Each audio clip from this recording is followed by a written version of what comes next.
సంవత్సరాల తరబడి government job కోసం వేచి చూస్తున్నారా? కేవలం 8 నెలల్లో మీ కల నెరవేర్చుకోండి. వెంటనే కింది నెంబర్స్‌కి కాల్ చేయండి. నమస్తే కళ్యాణ్ చక్రవర్తి గారు. నమస్తే జయ గారు. నాగేశ్వరరావు గారండి ఒక ఆయన మనకి మెయిల్ చేశారండి. వైఫ్ అండ్ హస్బెండ్ మధ్య ఇష్యూ.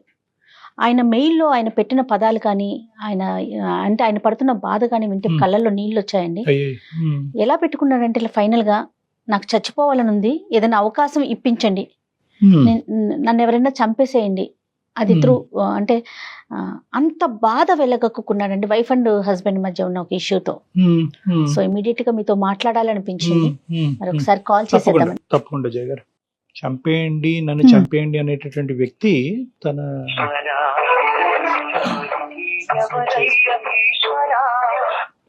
నాగేశ్వరరావు గారండి, జయానండి అందమైన జీవితం ప్రోగ్రామ్ నుంచి కాల్ చేస్తున్నాను. అవును మేడం, నేనే నాగేశ్వరరావును. నమస్తే నాగేశ్వరరావు గారు.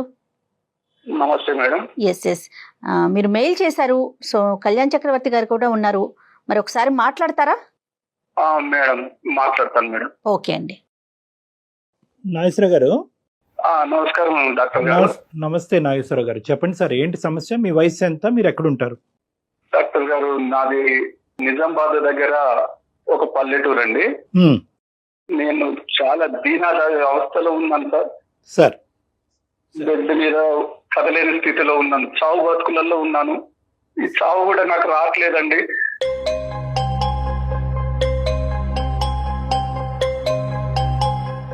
కాదు సార్, అంటే చావు బ్రతుకులు అంటే మంచం మీద ఉన్నారా మీరు? అవునండి, ఒక షుగర్ ఫ్యాక్టరీలో పనిచేసేవాడిని సార్ గత కాలం. ఓకే. అది హై టెన్షన్ వైర్లు ఎలక్ట్రికల్ తగిలి 3వ అంతస్తు నుంచి కింద పడి ఫైనల్ కార్డ్ దెబ్బతిని చావు బతుకుల్లో ఉండి దురదృష్టవశాత్తు బతికానండి.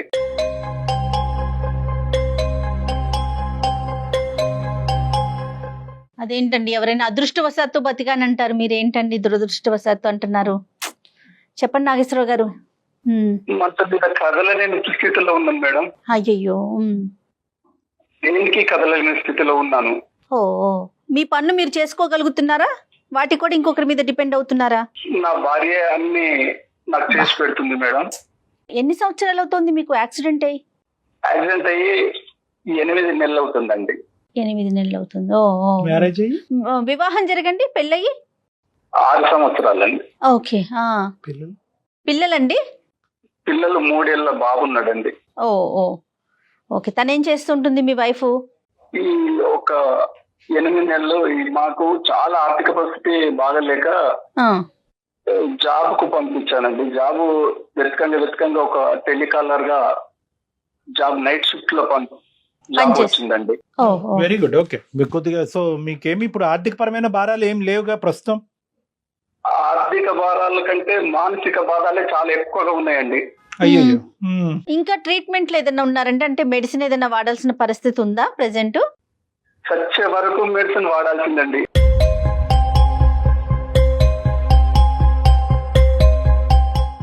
బంధువులు నేను మంచుకున్నప్పుడు మొత్తం ఇంటి చుట్టూ తిరిగేవారు. అంతేనండి. ఎవరు నా ఇంటి పక్కకు కూడా రావట్లేదు. చాలా ఇబ్బందిగా బతుకుతున్నాము.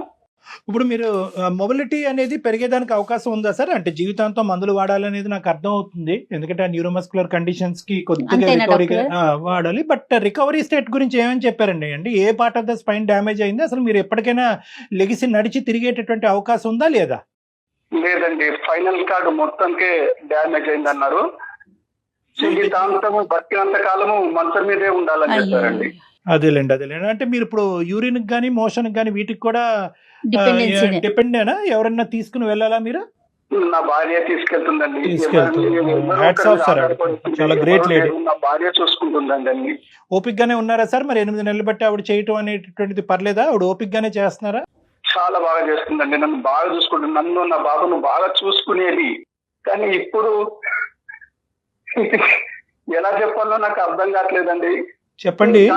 నేను భరించలేకపోతున్నాను. నాకు ఏదన్నా విషయం ఏదన్నా చంపేది డాక్టర్ గారు, నేను భరించలేను.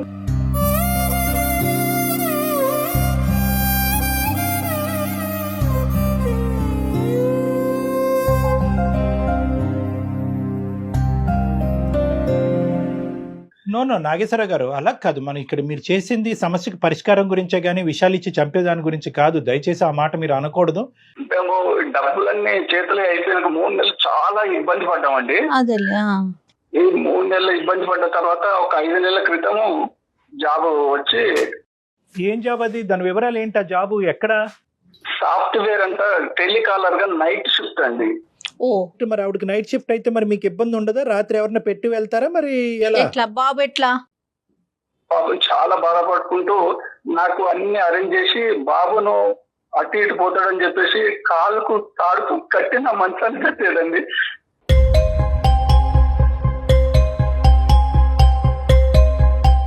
అలా కదా, అంత చంటి పిల్లోడిని తాడు కట్టి మంచాన్ని కట్టవలసినటువంటి ఎవరు లేరా పెద్దలు అటువైపు ఇటువైపు సహాయపడే వాళ్ళు? ఎవరు లేరండి. అదే కదా మా కుటుంబం ఈ పరిస్థితి వచ్చిన కానీ ఎవరు మా దగ్గర కూడా రావట్లేదు.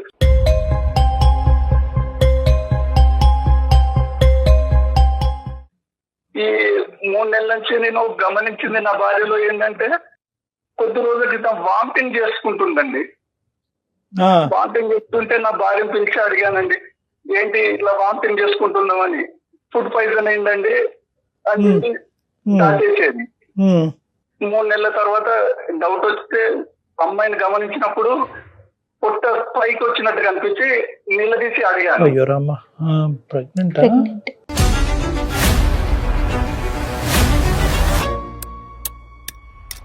ఏంటి నాగేశ్వర గారు, మేము ఏదైతే ఊహించుకుంటున్నాం అదే చెప్పబోతున్నారా? అదే డాక్టర్ గారు, నేను గట్టిగా అడిగినప్పుడు జీతం తీసుకొచ్చి నా చేతిలో పెట్టి బోర్లు ఏడిచేది, కానీ ఏ విషయం నాకు చెప్పేది కాదు.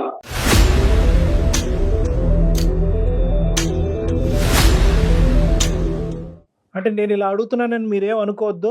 మీరైతే ప్రస్తుతం లాస్ట్ 8 months లో ఆ శారీరక పరంగా ఆవిడకి దగ్గర అయ్యేది కూడా ఇంపాసిబులే కదా మీ పరిస్థితి బట్టి?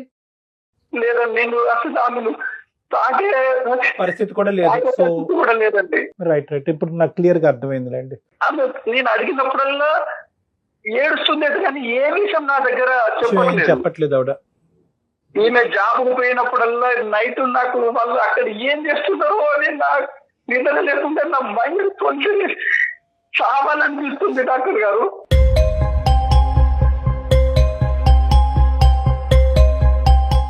మనకి మెయిల్ చేయటానికి రీజన్ ఏంటండి? నాకు చెప్పట్లేదు కదా, కనీసం మీకైనా ఈ విషయం చెబుతుందో అని చెప్పేసి మీకు మెయిల్ చేశాను. ఏ కారణం చెప్పినా కూడా ఈ రోజు నాగేశ్వరరావు గారు తట్టుకోవడానికి రెడీగానే ఉన్నారా? ఎందుకంటే ఇక్కడ ఆబ్వియస్లీ మీ వల్ల కానటువంటి ప్రెగ్నెన్సీ ఆవిడకి వచ్చింది.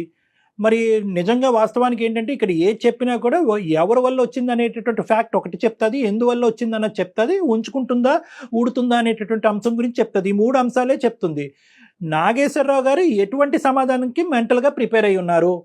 డాక్టర్ గారు, ఇద్దరు ఒకే ఇంట్లో ఉండి ఇలాంటి భరించలేను డాక్టర్ గారు. నేను కావాల్సి ఉంటే నన్ను ఏదో అనాథాశ్రమంలో పంపించి తన సుఖం తను చూసుకున్నా పర్లేదు.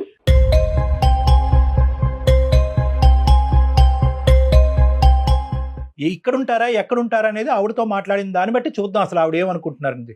ఫస్ట్ ఆవిడ ఉంటే ఆవిడకి ఇవ్వండి ఫోను. ఓకే డాక్టర్ గారు. కుస్మా, ఒకసారి ఇక్కడ ఒకసారి ఫోన్ మాట్లాడుతున్నా. డాక్టర్ గారు వచ్చారు, ఫోన్ లైన్ లో ఉన్నారు. ఏంటిది? నేను ఈ డాక్టర్ గారికి, అదే మన కళ్యాణ్ చక్రవర్తి గారు, డాక్టర్ గారు నేను మెయిల్ పెట్టాను మన సమస్యల గురించి కొంచెం సార్ విన్నవించుకున్నాను, మీతో మాట్లాడతారంట. సరే. నమస్తే అమ్మా, మీ పేరమ్మా? కుసుమ. నమస్తే అండి, నా పేరు కుసుమ.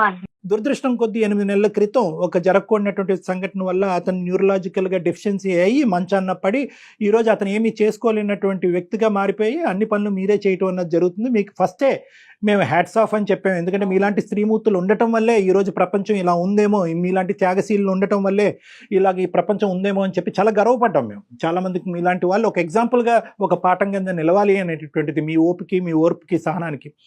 కానీ ఏంటంటే తర్వాత ఫేజ్ 2లో అతను మాకు చెప్పినటువంటి అంశం ఏంటంటే, ఉద్యోగం వచ్చిన తర్వాత 3 నెలలు ప్రెగ్నెంటో లేదా 4 నెలలు ప్రెగ్నెంట్గా నా భార్య వచ్చి నా ఎదురుగుంట నిలబడి ఏంటి విచిత్రమైన పరిస్థితి అంటే కనుక ఆవిడ ఏడవటం తప్ప ఇంకో సమాధానం చెప్పట్లేదు, నాకు బతకాలని లేదు, నాకు విషం ఇచ్చి చంపేయండి డాక్టర్ గారు అని చెప్పి మాకు ఈమెయిల్ పంపించాడు.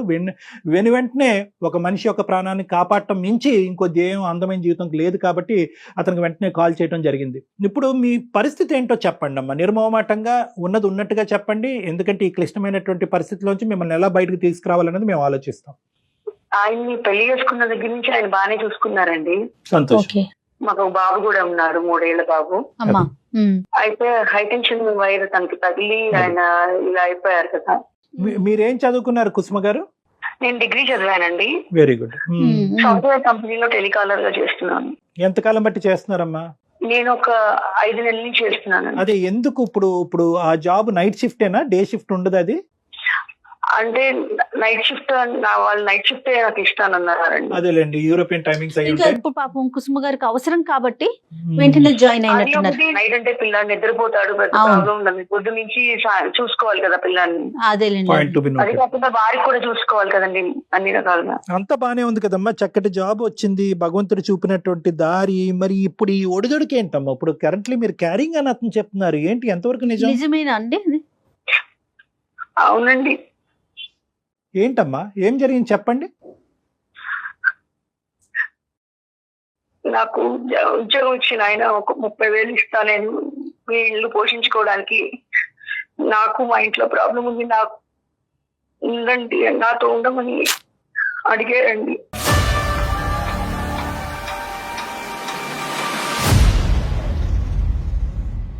అంటే మీరు అతనికి అలా ఉండటానికి గురించి ఆ 30,000 లేదంటే ఉద్యోగం చేస్తున్నందుకు 30,000?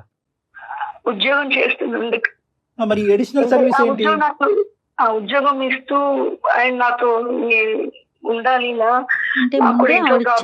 అని చెప్పాడండి. అంతే కదా డాక్టర్ గారు? అంటే ఎవరైతే అతను ఉన్నాడో అతను ముందే మీకు ప్రపోజ్ చేశాడు, అంతేనండి కుసుమ గారు? అవునండి. ఎన్ని చోట్ల ఉద్యోగం పోతుంది ఏంటేనండి, ఒక్కడు ఉద్యోగం ఇస్తానని ఇవ్వలేదు.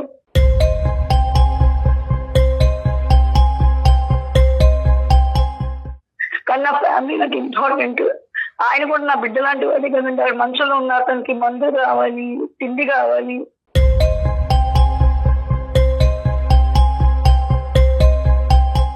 నేను ఏం చేయాలో నాకు అర్థం కాలేదు. నాకు ఆ టైంలో నాకు వాళ్ళే నాకు గుర్తొచ్చారు. అదేలే తల్లి, అవసరం మీ చేత తప్పు చేయించింది అని అంటారు, కానీ తప్పు చేయటం అనేది ఒక తప్పు లేదండి. నేను తప్పు కప్పించుకోవట్లేదు, చేశాను, ఒప్పుకుంటున్నాను. చేశాను. ఎవరు ఏమండి అన్నం పెట్టాలి పిల్లి, వాళ్ళని పొద్దున్న లేస్తే నేను వాళ్ళకి నీడ్ అన్ని చూసుకోవాలి కదా, ఎక్కడి నుంచి తీసుకురమ్మంటారు?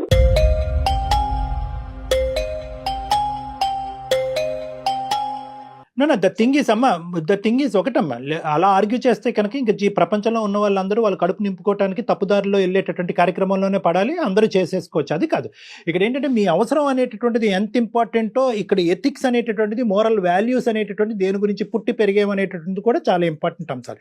మీరేంటంటే మేము ఈ సబ్జెక్ట్ గురించి మాట్లాడినప్పుడల్లా నా అవసరం ఎవరు తెలుస్తారు, నా బాధ మీరు అక్కడ కూర్చొని మాట్లాడటం ఈజీగానే. చిన్న పిల్లాడిని మంచానికి కట్టి వెళ్తున్నానంటే నా బాధ ఎంత చంపుకుని వెళ్తున్నాను. అది అసలు అందులో మాటల్లో చెప్పలేనంత బాధ మీరు పడుతున్నారు. కానీ మంచానికి కట్టి ఏ ఆడది వెళ్తుందండి రాత్రిపూట? ఆ పిల్లడు నిద్రలో లేచి ఏమి అవుతాడు, వాడికి ఆకలేస్తుంది, ఇవన్నీ నేను ఆలోచిస్తూనే ఉన్నాను. కానీ నాకు నా పిల్లాడు ఇంపార్టెంట్, నా భర్త ఇంపార్టెంట్ నాకు.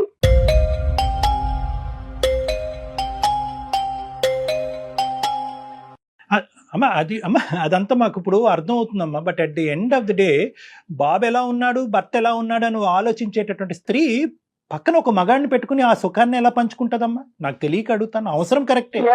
నేను వయసులో ఉన్నాను, నాకు కోరికలు ఉన్నాయి, కానీ చుట్టుపక్కల వాళ్ళు నీ మొగుడు ఇలా మంచంలో పడున్నాడు, నీ బిడ్డ ఇలా ఉంది, నువ్వు వెళ్ళిపో, నీ లైఫ్ నువ్వు చూసుకో అని చెప్పినా కూడా నేను ఎవరు మాటలు పట్టించుకోలేదండి.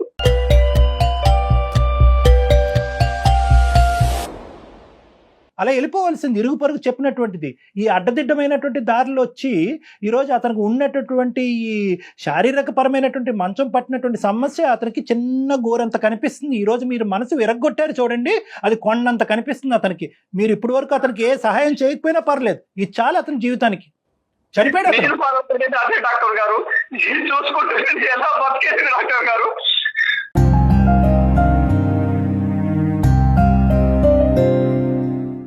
చచ్చిపోయాడు అతను, మానసికంగా చచ్చిపోయాడమ్మా. మీరు ఇప్పుడు వరకు చేసినటువంటి సేవ ఏదైతే ఉందో అదంతా బూడిదలో పోసిన పన్నీరు. ఇరుగు పొరుగు అందరూ చెప్పారండి వెళ్ళిపోవమ్మా, నీకు వయసు ఉందమ్మా, బిడ్డను తీసుకుని విడాకులు తీసుకుని వెళ్ళిపోమంటే కనుక పద్ధతిగా మీరు వెళ్ళిపోయి ఇంకో పెళ్లి చేసుకుని ఉంటే కనుక ఇతను దిక్కో మొక్కో లేనోడిలాగా ఏ అనాథాశ్రమంలోనే ఎక్కడో ఉండి బతికి బయటపడి ఉండేవాడు. పద్ధతిగానే వెళ్ళింది నా భార్య అని చెప్పి. ఈ రోజు ఆ సేవా కార్యక్రమాలు చేసినందుకు మీకు నోబెల్ ప్రైజ్ ఇవ్వాలా, లేదంటే ఈ దరిద్రం చూపెట్టినందుకు మిమ్మల్ని శిక్షించాలా? నేను ఆ భర్తను కూడా ఇంకో బిడ్డలా అనుకున్నానండి. బిడ్డలా అనుకోవటం ఏంటి తల్లి? ఒక 6 ఏళ్ళు జర్నీ చేసిన ఒక మనిషిని నువ్వు మోసం చేసినట్టు కాదు. అందుకే కదా అతను మంచం మీద ఉంటే అతను జాగ్రత్త కాపాడుకోవాలి. అతన్ని కాదండి, 6 ఏళ్ల క్రితం తను మంచం మీద లేనప్పుడు మిమ్మల్ని మీ బిడ్డని కాపాడలేదు. అప్పుడు అతను ఏమైనా తప్పుడు పని చేశారా? కాయకష్టం చేసుకోవటానికి వెనకాతల బిడ్డ పరిస్థితి భర్త పరిస్థితి అలా ఉందనుకుని మీరు ముందుకెళ్ళారని అనుకోవాలా? లేదంటే ఇంకా నాకు వయసు ఉంది, నా కోరికలు నాకు ఉన్నాయి, ఆ కోరికలు తీర్చుకోవటానికి ఇంక ఇలాగే మాట్లాడుతుంది సమాజం. ఇలా తప్పుడుగానే మాట్లాడుతుంది. భర్త సుఖ పెట్టట్లేదేమో, భార్య పక్కదో వెళ్ళిందని అంటారు. తట్టుకోగలరమ్మా? ఇవన్నీ పక్కన పెట్టండి. తప్పు ఓకే, నేను అంటున్నాను నా బిడ్డ నాకు నా భర్త ఇంపార్టెంట్ అని ఒక్కటి తప్ప నా మనసులో ఏమీ లేదండి. కరెక్టేనమ్మా, కానీ అదే భర్త అదే బిడ్డ లైవ్ లో ఈ తల్లి ఏం చేస్తుంది, భార్య ఏం చేస్తుంది అంటే చూస్తూ ఉంటే కనుక అప్పుడు కూడా ఇలా కంటిన్యూ అయ్యి ఉండేవారా మీరు? చెప్పండి, నేను చెప్తున్నాను.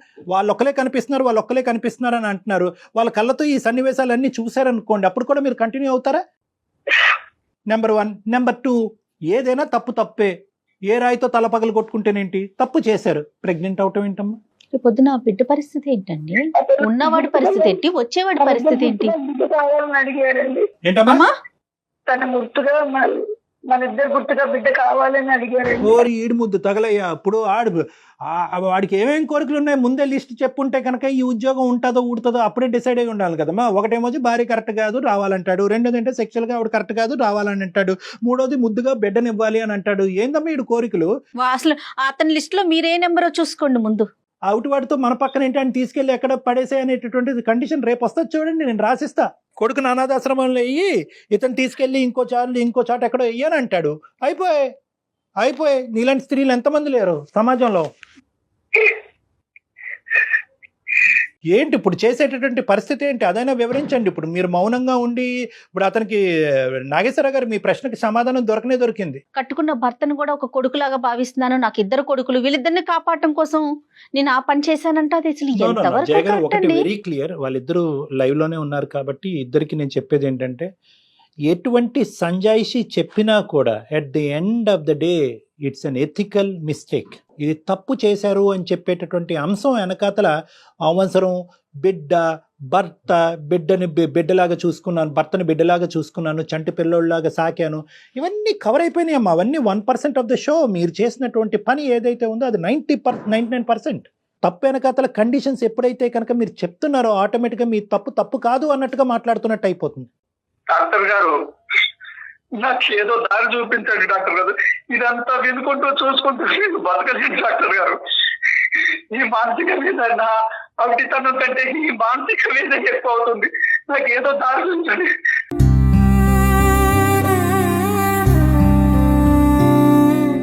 ఒక్క నిమిషం ఓర్పుగా ఉండండి. ఒక్క నిమిషం నాగేశ్వరరావు గారు ఆలోచిస్తున్నారా కుసుమ గారు? ఇప్పుడు డాక్టర్ గారు చాలా వ్యాలిడ్ పాయింట్ చెప్పారండి. ఒకసారి ఆలోచిస్తున్నారా కనీసం? మీరు చేస్తుంది తప్పు అని అసలు ఒక ఆలోచన అంటూ వస్తుందా మీకు? మీరు సమర్థించుకుంటున్నారు ఇంకా కూడాను? తప్పు చేశాను, ఒప్పుకుంటున్నా. నేను తప్పు చేశాను, కానీ నేను చెప్పినది నిజమే చెప్తున్నాను. నా ఫ్యామిలీ కోసం నేను ఏం తప్పు చేసినాను? ఫ్యామిలీ కోసం ఆ టైంలో నాకు ఆ సిచ్యువేషన్ లో నేను ఏం చేయాలో అర్థం కాలేదు. ఓకే నా అవసరం అలాంటిది కాబట్టి నేను ఇలా దిగజారిపోయాను అనేటువంటి మాట అనుకోకండి. మీరు ఎప్పుడు కూడా నేను ఒకటే పాయింట్ చెప్తున్నాను, మీరు చేసిన ఎంతో మంది దగ్గరికి వెళ్ళానండి, ఒక్కరు సహాయం చేయలేదు మాకు. ఎవరు సహాయం చేయలేదు తల్లి, కాదనట్లేదు.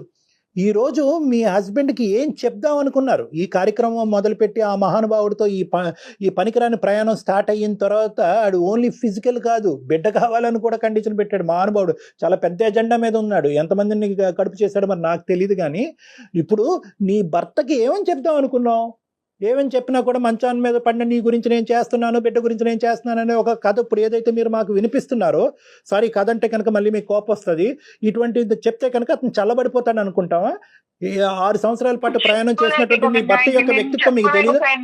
ఆయనకి చెప్పలేకపోయాను, చెప్పుకోలేకపోయాను కాబట్టి నేను మౌనంగా ఉండిపోయానండి. లేదు మౌనం అంగీకారం బేసికలీ ఇప్పుడు కాదు 3 నెలలు మీరు చెప్పలేకపోయారు, ఇంకొక 6 నెలలు పోయాకైనా చెప్పాలిగా. ఈ రోజు ఆ పెద్ద ఆయన అలా విలపించుకుంటూ మమ్మల్ని అడుగుతున్నాడు. అతను మంచం మీద పడి అతను వెన్నుపోసి ఇరిగిపోయి ఈ కర్మను ఎక్కడ కూడా ఊహించుకుని ఉండడు. లేదంటే కనుక ఎప్పుడైతే వెన్నుపోసి ఎరిగిందో ఇది ముందుగానే తెలిస్తే కనుక ఆ రోజే విషయం మింగి చచ్చిపోయి ఉండేవాడు అతను. చెప్తున్నాను నిజంగా, ఎందుకురా దేవుడా బతికించేవని అంటున్నాడు అతను. ఇప్పుడు ఈ సమస్యకి పరిష్కారం డాక్టర్ కళ్యాణ్ చక్రవర్తి చెప్పాలా, కుసుమ చెప్పాలా? మీరు ఏమండి, ఆయన నన్ను పెళ్లి చేసుకుంటానని చెప్పారు. ఎవరు? ఆయన పెళ్లి చేసుకుంటా అన్నారు. వాడికి ఇదే పనా అమ్మా? నిన్ను నీ పిల్లాన్ని కూడా చూసుకుంటానని చెప్పారండి. ఓకే, ఇది కూడా. సో మొత్తం అన్ని కండిషన్లు మాట్లాడుకుందాం. ఒకటి ఏంటంటే భార్యతో గొడవ కాబట్టి నువ్వు ఉండాలి, రెండోది ఏంటంటే ఆవిడ ఫిజికల్ గా ప్రాబ్లం కాబట్టి నువ్వు సెక్షువల్ గా నన్ను సుఖపెట్టాలి, బిడ్డను కావాలి, ఫైనల్ గా పిల్లోడిని కూడా కనాలి. ఇంకా ఇది రాలేదేంటి? మీ ఆయన మెడపట్టుకుని బయటకు గెంటాలి అనేది రాలేదేంటమ్మా? ఇవన్నీ డాక్టర్ గారు, ఇంకా నేను బతికి ఏం చేయాలండి డాక్టర్ గారు?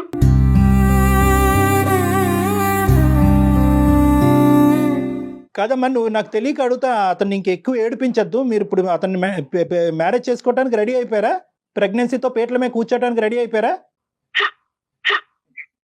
చేసుకుంటానని చెప్పారండి. వాడు ఏమన్నా అంటాడమ్మా, దొంకమంటాడు. నీ 30,000 గురించి ఏంటి ఇదంతాని? మరి ఇప్పటి వరకు మీ సో కాల్డ్ త్యాగం ఎట్లా? త్యాగానికి ఏం చెప్పుకుంటారు? అంతా ఒక కట్టు కథ అనిపిస్తుందమ్మా మాకు. ఇప్పుడు ఈ రోజు మేము ఎక్కడ జాలిపడి మొదటి నుంచి మీ ఇద్దరి మధ్యన ఫిక్స్డ్ ఎజెండా. నీకేంటంటే కోరికలు తీరలేదు, అతనికి అక్కడి నుంచి కోరికలు తీరలేదు కాబట్టి కోరిక కలిసి ఈ రోజు నువ్వు ప్రెగ్నెంట్ అయింది, ప్రెగ్నెన్సీకి ఒక బిడ్డ సాక్ష్యం అవబోతున్నాడు కాబట్టి పెళ్లి చేసేసుకుందాం. దానికి మీరు రెడీగా ఉన్నారు. ధైర్యం చేసి ఎదిరించేటటువంటి భర్త ఎలాగా లేడు. గట్టిగా అరిస్తే అతను ప్రాణాలు పోయేటట్టు ఉన్నాయి. అతను ఎవరు సానుభూతి చూపెడతారు మీకు? ఈ బిడ్డను ఏం చేద్దాం అనుకుంటున్నావు? నా బిడ్డను కూడా చూసుకుంటా అన్నారండి. ఆవిడ ఫిక్స్ అయ్యారు కళ్యాణ్ గారు. మీరు ఇంతవరకు ఏమనుకుంటున్నారంటే ఆవిడని మోటివేట్ చేయాలనుకుంటున్నారు. ఆయన కూడా మనసులోనే ఉంది, ఇద్దరు సేవ చేసుకుంటాను. అమ్మా, నీకు అలాంటి పరిస్థితి వస్తే మీ భర్త అలా చేస్తే ఎలా ఉంటుంది ఒకసారి ఊహించుకో కనీసం. అక్కడి వరకు వెళ్ళరుగా. ఏమ్మా, బాధ్యతలు పరిస్థితుల వల్ల కంప్లీట్ గా కూరుకుపోయావో, లేదంటే నీ ఆలోచన మీద నీ కంట్రోల్ పోయిందో, ఏదన్నా అవనియండి అమ్మా. ఇప్పటికైనా ఇది ఒక గొప్ప అవకాశం ఈరోజు మీరు మాతో మాట్లాడటం. ఒకప్పుడు నిజంగా నాకు కనువిప్పు కలిగింది, ఒక ఆలోచన ఇప్పటికైనా వచ్చింది అనేటటువంటి మాట మీరు అంటే కనుక ఎటువంటి ఆప్షన్స్ ద్వారా మీరు ఇందులోంచి బయటపడచ్చు అనేది మేము చెప్తాం. అంతేగాని నేను వింటానండి, చెప్పండి. అంతేగాని బిడ్డ పుట్టేస్తున్నాడు కాబట్టి వాడు పెళ్లి చేసుకుంటాడు ఇలా కాదు. ఇప్పుడు ఏం జరగాలి అనేది ఇప్పుడు 2 ఆప్షన్స్ అమ్మా. అబార్షన్ చేయించుకో అనేటటువంటి మాట మేము చట్టరీత్యా మేము చెప్పకూడదు. ఎందుకంటే అది కంప్లీట్గా ఒక తల్లికి సంబంధించినటువంటి ఒక హక్కు. అది నీ భర్త వల్ల వచ్చినా వేరే వాళ్ళ వల్ల వచ్చినా. లేదండి, కడుపులో ఉన్నటువంటి బిడ్డను ఆ విధంగా చేసుకోవటం నాకు ఇష్టం లేదు, ఆడు దొంగ అయినా దరిద్రుడైనా కూడా బిడ్డను అలా చేసుకోవటం అంటే కనుక ప్రెగ్నెన్సీ కంటిన్యూ అయ్యి బిడ్డను అతనికి దారదత్తం చేయండి. ఆ బిడ్డ గురించే కదా అతను వేచి ఉన్నాడు. అతనికి ఇచ్చేసేయండి ఆ బిడ్డని. నెక్స్ట్ మీ భర్త గారిని అడగాలి, ఏమయ్యా ఇంత అన్యాయం చేసినటువంటి నీ భార్యను నువ్వు క్షమిస్తావా, ఉంటావా, ఇప్పటికీ కూడా నన్ను ఒక అనాథాశ్రమంలోనే ఎక్కడో పడేయండి అనేటువంటి మాట అంటావు అనేది బాల్ అతని కోర్టులో ఉంది. ఎందుకంటే ఈ విధంగా తప్పుదోవలో వచ్చినటువంటి స్త్రీని క్షమించి అతను యాక్సెప్ట్ చేస్తాడా లేదా అనేటటువంటిది ఫస్ట్ మీ రియలైజేషన్ బట్టి ఆధారపడి ఉంటుంది. ఫస్ట్ మీరు పూర్తిగా మనసు విప్పి మీరు చెప్పగలుగుతున్నారా? అవునండి, నేను మారుతాను. ఏ విధంగా మారుదాం అనుకుంటున్నారమ్మా? నేను అబార్షన్ చేయించుకుంటానండి. మేం ప్రెషర్ పెట్టినట్టు కాదు, అది మీ నిర్ణయం. లేదండి, నాకు నా భర్త కావాలి. నీ భర్త కావాలి, నీ కొడుకు, నా పిల్లడే కావాలండి. మరి అతనికి ఏమని చెప్తారు? అతను ఏవో చాలా ప్రామిసులు చేశాడు కదా, 30,000 కాదు 60,000 ఇస్తానంటాడు ఇప్పుడు ఇంటికి వెళ్ళగానే. నేను మానేస్తానండి, ఉద్యోగం మానేస్తాను. మరి బ్రతుకు తెరువు? కళ్యాణ్ గారు, దానికి మనం 190 ఉన్నాయండి అవకాశాలు. ఎలాంటి బిజినెస్లు చేసుకోవచ్చు, ఇంట్లో ఉండే సంపాదించుకునే మార్గాల్ని సుమన్ టీవీ ద్వారా నేను చెప్తానండి ఆవిడ. Okay, very good. ఓకే, అవకాశం మనం ఆఫర్ వచ్చిందమ్మా నీకు. కానీ ప్రెగ్నెన్సీ అనే విషయం మాత్రం అమ్మ కుసుమ గారు మీరు ఇక్కడే డెసిషన్ తీసుకోవద్దు. అది ఎలా అనిపిస్తుంది అంటే చూసే ఆడియన్స్ కూడా మేమేదో రాంగ్ వేలో తీసుకెళ్ళినట్టు అనిపిస్తుంది. మీరు నిదానంగా ఆలోచించుకోండి, దాని గురించి మళ్ళీ మాట్లాడదాం. ఈ ఎపిసోడ్ అయిపోయిన తర్వాత మళ్ళీ ఒకసారి డాక్టర్ గారు మీరు నేను ఒకసారి ఫోన్ లో మాట్లాడి ఏం చెయ్యొచ్చు, ఎలా చేయొచ్చు అనేది మాట్లాడొచ్చు. ఏమంటారు కళ్యాణ్ గారు? అంతేనా? నీ ఉద్యోగ అవకాశం, నీ బ్రతుకు తెరువు గురించి ఆవిడ చూసుకుంటా అన్నారు. ఇక్కడ మన దగ్గరే ఉండేటటువంటి ఆపర్చునిటీస్ ఏ విధంగా ఉన్నాయన్నది ఆవిడ మీకు వివరంగా చెప్తా అన్నారు. ఫస్ట్ అన్నిటికంటే ముఖ్యం ఏంటంటే నువ్వు బలంగా నీ తప్పును అంగీకరించి నీ నిర్ణయాన్ని నువ్వు మాకు చెప్పి తద్వారా నాగేశ్వరరావు గారు మిమ్మల్ని ఈ పద్ధతిలో యాక్సెప్ట్ చేయగలరా లేదా అన్నది మాట్లాడాలి. నాగేశ్వరరావు గారు, మేడం చాలా సంతోషం మేడం. డాక్టర్ గారు, సుమన్ టీవీ మీరు మా కుటుంబాన్ని నిలబెట్టారు డాక్టర్ గారు. నాకు ఇది సమ్మతమైన డాక్టర్ గారు. ఓకే ఓకే అండి, ఇంకా ఈ సబ్జెక్ట్ గురించి మీరిద్దరు ఏం మాట్లాడుకోవద్దు. ఎందుకంటే కనుక ఈ డిస్కషన్ ఇంకా మీ ఇద్దరి మధ్యన ఎటువంటి గ్యాప్ పెంచకూడదు. మీ ఇద్దరిని కలిపి హ్యాపీగా ముందుకు ప్రయాణం చేయాలి అనేటటువంటి విధంగానే మా యొక్క హెల్ప్ ఉండాలి. కానీ ఒక అనుమానాస్పదమైనటువంటి ధోరణితో రేపొద్దున కుసుమ ప్రతిసారి బయటకు వెళ్తుంది, ఎక్కడికి వెళ్తుంది అనేటువంటి అనుమానంతో నాగేశ్వరరావు గారు ఉంటాం. ఇటువంటి డిస్కషన్స్ అనేటువంటిది రానున్న రోజుల్లో ఉండకూడదు. ఇక్కడి వరకే కాదు, ఇంకా ఏంటంటే ఫాలో అప్ లో కూడా ఏంటంటే మేము కుసుమ గారితో టచ్ లో ఉంటాం. కుసుమ గారు డైరెక్ట్ గా వచ్చి మాతో మాట్లాడతారు. ఆవిడ కావాల్సినటువంటి ఉద్యోగ అవకాశాలు మేము చూస్తాం. దాంతో పాటు ఏంటంటే ఎవరైతే ఈ వెనకతల నుంచి నడిపిస్తున్నటువంటి కిరాతకుడు ఎవరైతే ఉన్నారో అతను కూడా బుద్ధి చెప్పేటటువంటి ప్రయత్నం మేము చేస్తాం. రైటా కుసుమ గారు, మీకు ఓకే కదా? అలాగేనండి. రైట్ రైట్, ఇదే స్ట్రాంగ్ గా ఉండండి అమ్మా. థ్యాంక్స్ అండి. నమస్తే అమ్మా. రైట్ నాగేశ్వరరావు గారు, ధైర్యంగా ఉండండి. అవును మేడం. రైట్, సంతోషం. All the best. నమస్తే.